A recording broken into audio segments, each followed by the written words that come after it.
చెబుతోంది. అసలు మోక్షానికి స్వామివారి పాదాలకు గల సంబంధమేమిటన్నది తెలుసుకుందాం. నిజపాద దర్శనం.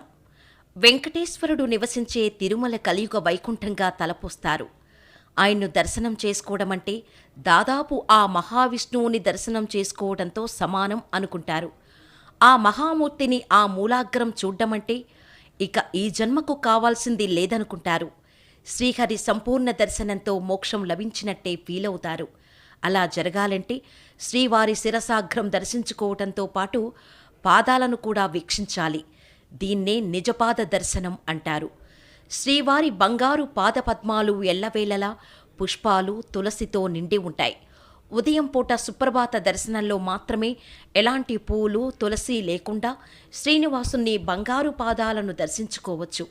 మిగిలిన సమయాల్లో స్వామివారి మూలవిరాట్ నిజపాదాలు బంగారంతో తయారు చేసిన